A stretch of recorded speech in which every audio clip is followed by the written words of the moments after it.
तरी पण त्याचं नाव त्या चौकशी समितीने दिलेलं आहे.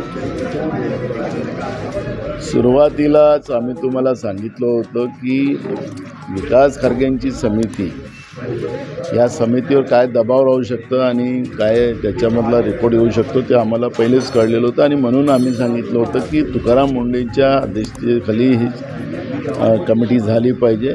नुसतंच पार्थ पवाराच्याच आणि विशेष करून पुण्यातल्या कोरेगावच्याच जमिनीतलाच नाही, तर मी पुन्हा सांगतो की मुंबईतील BKCमधील भारतनगरमधली जमीन,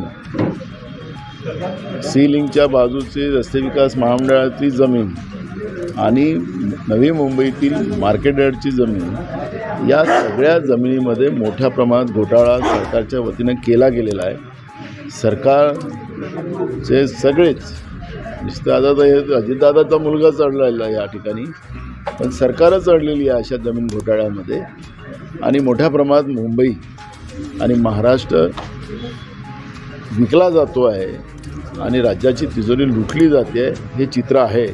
आणि म्हणून अशा पद्धतीच्या फार्स कमिटी बनवून जनतेची दिशाभूल या सरकारने करू नये, एवढीच आमची भूमिका आहे. आम्ही सगळे मुद्दे आमच्याजवळ आहे. येत्या नागपूरच्या अधिवेशनामध्ये हे सगळे मुद्दे आम्ही सरकारच्या समोर मांडू आणि सरकारला तिथं उत्तर द्यावं लागणार. डोंबिवली महानगरपालिकेमध्ये भाजपाने शिंदेसेनेचे जे माजी नगरसेवक आहेत, जिल्हाध्यक्ष, त्याचा पळवापळ सुरू आहे. त्यामुळे शिंदेगड नाराज आहे आणि त्यांनी मंत्रिमंडळाचे बहिष्कार पण घातले. कसं वाटतं? महाराष्ट्रातलं जे सरकार आज आहे हे महाराष्ट्राच्या विकासासाठी एकत्रित आलेलं नाही आहे, हे महाराष्ट्र लुटायसाठी आलेलं आहे. जसं भंडाऱ्यामध्ये कमिशनखोरीची जी गोष्ट या सरकारमधल्याच आमदारांची झाली, तसंच राज्य सरकारमध्ये बसलेल्या मंत्रिमंडळामध्ये हाच भाग आहे. आणि त्याचाच परिणाम असा आहे की या पळवापळवीमुळे नाही. आता जे आरोप एकनाथ शिंदेच्या काही मंत्र्यांनी जो केलेला आहे की यांच्या विभागालाच पैसे दिले जात नाही, भाजप आणि राष्ट्रवादी अजित पवारांच्याच मंत्रालयाला पैसे दिले जातात, आणि म्हणून त्या पद्धतीचा आरोप त्यांनी केला. पळवापळवी हा भाग वेगळाच आहे, पण कमिशन्स हा जो भाग आहे आणि त्याच्यामुळे हा वाद सुरू झालेला आहे. महाराष्ट्रातलं सरकार जे आहे ते दिल्लीतले जे 1 नंबर 2 नंबर बसलेले, जे सगळ्यांनाच माहिती आहे, त्यांचं नाव घेण्याची गरज नाही, त्यांच्या धाकाने हे सरकार चाललेलं आहे.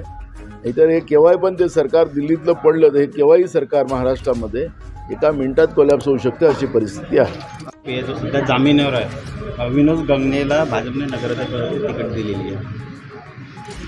हे धर्माच्या नावाने राजकारण करणारी भाजप, त्यांचं खरं चित्र आपल्याला पालघरमध्ये लक्षात आलेलं आहे.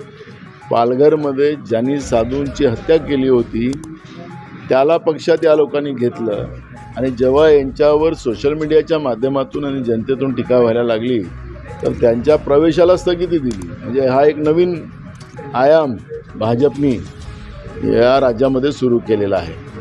तसंच ड्रग माफिया जो आहे तुळजापूरचा, त्याला पक्षात घेऊन, म्हणजे आज महाराष्ट्रामध्ये ग्रामीण भागात जिल्हा परिषदेच्या शाळेसमोरही सुद्धा ड्रग विकला जातो आहे. तर ही ड्रग विकणारी टोळी कोणाची, ड्रग येतो कुठून, ह्या सगळ्या गोष्टी आता सगळ्यांना माहिती आहे. आणि त्याच्यामध्ये भाजपचंच त्याच्यामध्ये योगदान आहे. आणि म्हणून ड्रग माफियांना तुळजापूरमध्ये आपल्या पक्षात घेऊन आम्ही ड्रग माफियांच्या बरोबर आहे हे भाजपने दाखवून दिलेलं आहे.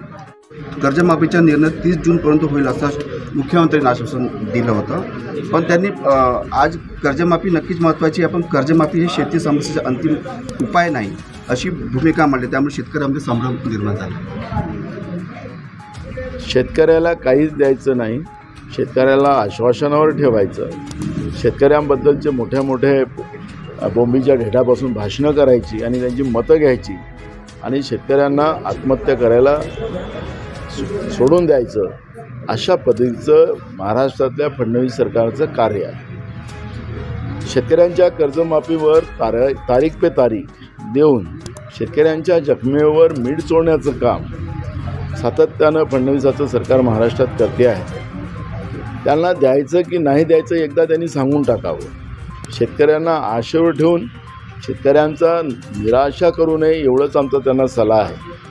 तर मी तुम्हाला सांगतो की हे सरकार